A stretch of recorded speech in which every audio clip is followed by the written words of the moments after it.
God will send us into dark places so we can make a difference, so our light will shine brightly. Quit complaining about the family you married into. God, these in-laws, these outlaws, this mother-in-law, God, they get on my nerves. You're not there by accident. God has you there on purpose. He's counting on you to brighten it up. Now, don't add to the darkness. Don't make it worse. Be a light. Do the right thing even when the wrong thing is happening. Be respectful even when they're disrespectful. Keep a good attitude even when you feel like being sour. Stay on the high road. They need your light. Well, I'm so dreading going to my family reunion this year. My relatives are so sarcastic. They make fun of me because I won't party with them.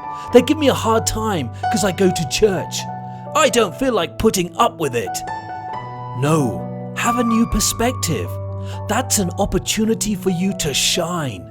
It's easy to shine around everybody that loves you, everybody that celebrates you and thinks like you. The problem is your light is not nearly effective around those people because it's already so bright. The darker the situation, the brighter your light will shine. You don't have to try to change their minds. You don't have to tell them everything they're doing is wrong. All you've got to do is be happy. When they make fun of you, just laugh and let it bounce off. When they're sarcastic, just smile and move forward. No big deal. Don't let it affect you. People push buttons expecting to get a certain response. I'll say this and they'll get upset. I'll leave them out and they'll get their feelings hurt. I'll be disrespectful and they'll argue. They'll be rude. Don't fall into that trap. Turn your buttons off. Let them push all they want. Just keep being kind. Keep being respectful. Stay on the high road. Love never fails. Light will always overcome darkness. It may not happen this year or even next year, but at some point they will come to the place where they get tired of living negative, defeated, sarcastic, and they'll think, you know what? I want what they have. I want that joy. I want that peace. I want that spirit of excellence. Quit trying to pray away the darkness and just start being a brighter light. Do it consistently. People don't change overnight. Saul chased David for a long time, month after month, year after year.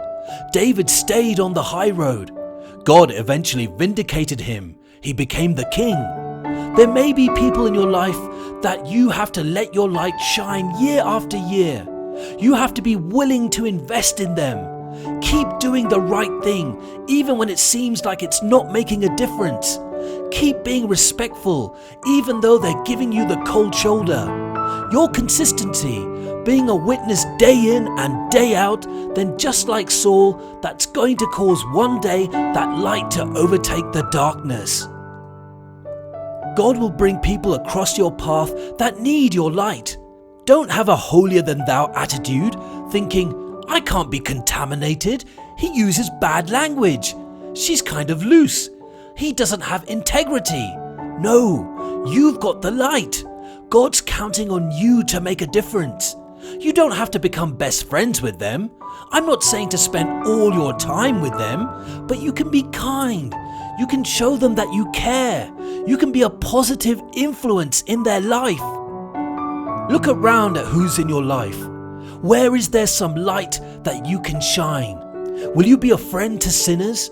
Will you take off judgmental glasses and help love people back onto the right track? Will you be willing to overlook some flaws, not focus on what they're doing wrong, and instead show a little mercy, be a light in their life, a positive influence, a difference maker? After all, if it had not been for the grace of God, that could be you and me. Somebody shined some light in your life. Somebody helped you get to where you are. Somebody overlooked some flaws. Somebody showed mercy. Same light that's been given to you. You're not always going to feel like it. There will be good days and tough days, times when it's exciting, times when you feel like giving up. That's when you have to dig your heels in and say, I'm going to do the right thing when it's hard. I'm committed to this marriage. I'm going to love you even though you don't deserve it. I'm committed to this job. I'm going to be my best even though my supervisor isn't treating me right. I'm committed to my dreams, not going to give up because I don't see anything happening. I'm going to keep believing, expecting, thanking God. I know it's on the way. God rewards consistent, faithful, committed people. But too many people are too wishy.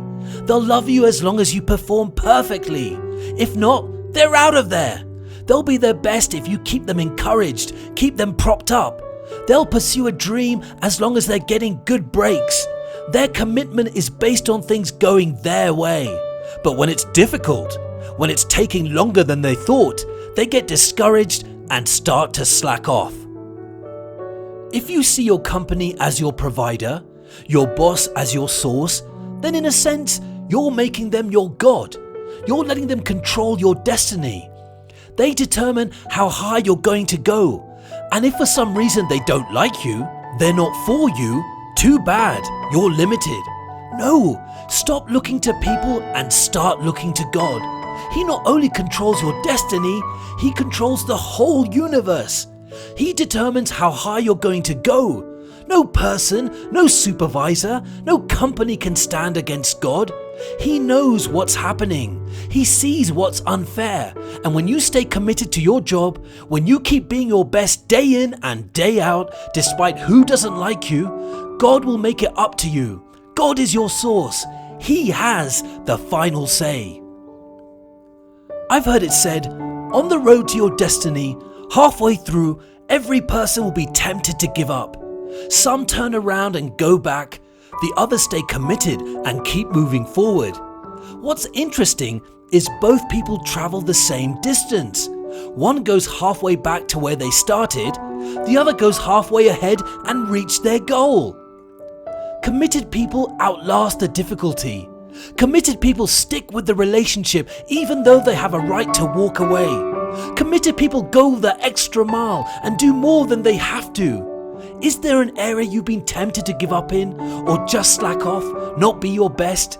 God is saying, stay committed, stay faithful, stay loyal. Committed people reach the fullness of their destinies.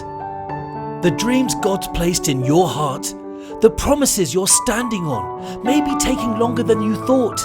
You don't see any sign of it happening. That's a test. Are you going to get discouraged and give up on what you're believing for? Stay committed. Keep doing the right thing.